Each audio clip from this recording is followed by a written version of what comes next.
নমস্কার, সবাই ভালো আছেন তো?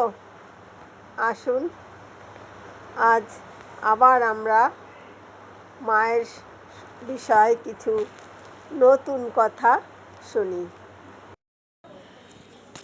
1319 সালে দুর্গাপূজায় শ্রীমা ষষ্ঠীর দিন এসে একাদশী পর্যন্ত মঠের উত্তর দিকের বাগানবাড়িতে ছিলেন।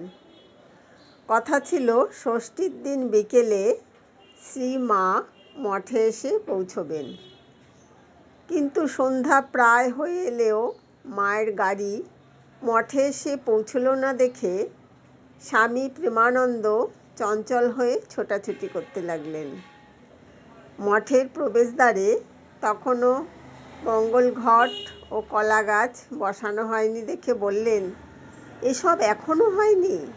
মা আসবেন কি? দেবীর বোধন শেষ হওয়ার সঙ্গে সঙ্গে মায়ের গাড়ি মঠের ফটকে এসে পৌঁছল।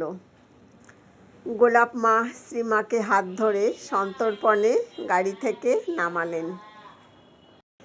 নেমেই মা সহাস্যে বললেন, সব ফিটফাট, আমরা যেন সেজেগুজে মা দুর্গা ঠাকুরুন এলুম। বাস্তবিক শ্রীরামকৃষ্ণ পার্ষদগণ শ্রীমাকে সাক্ষাৎ জগদম্বা জ্ঞান করতেন। মঠে দুর্গাপূজাও ছিল প্রকারান্তরে তাঁরই পূজা। জনৈক প্রত্যক্ষদর্শীর বিবরণ, 1319 সালে মঠের ওই দুর্গোৎসবের আরেকটি ঘটনাচিত্র। ষষ্ঠীর দিন ফটকে শ্রী শ্রী মাতা ঠাকুরানীর গাড়ি আসিয়া থামিয়াছে। ঘোড়া ছাড়িয়া দিয়া প্রেমানন্দ স্বামী ও অন্যান্য শ্রীরামকৃষ্ণ ভক্তগণ গাড়ি টানিয়া মঠ প্রাঙ্গণে লইয়া আসিতেছেন।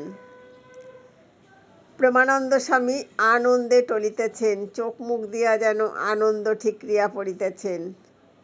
মহানবমীর দিন দ্বিপ্রহরের পর গোলাপ মা আসিয়া বলিলেন, শরৎ, মা ঠাকুরুন তোমাদের সেবায় খুব খুশি, তোমাদের তার আশীর্বাদ জানাচ্ছেন। শরৎ মহারাজ আনন্দ গম্ভীর কণ্ঠে, বটে বলিয়া পার্শ্ব উপবিষ্ট বাবুরাম মহারাজের দিকে চাহিয়া বলিলেন, বাবুরাম শুনলে? উভয় তখন আনন্দে কোলাকুলি।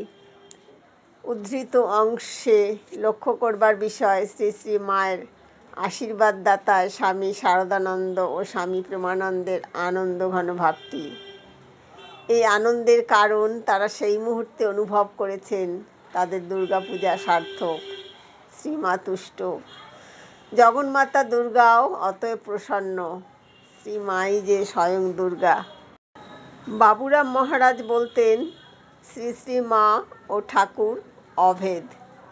তাই তিনি পরিণত বয়সেও মঠ ও মিশনের সহকারী সভাপতি হওয়া সত্ত্বেও বাইরে কোথাও যেতে হলে শ্রী মায়ের অনুমোদন না নিয়ে এক পাও অগ্রসর হতেন না।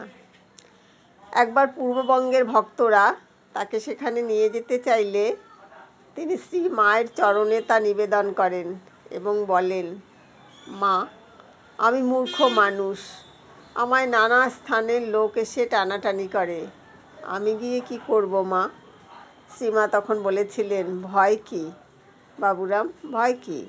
ঠাকুর তোমার কণ্ঠে বসে কথা কইবেন। মায়ের অভয় আশীর্বাদ শিরোধার্য করে বাবুরাম মহারাজ পূর্ববঙ্গ যাত্রা করেছিলেন।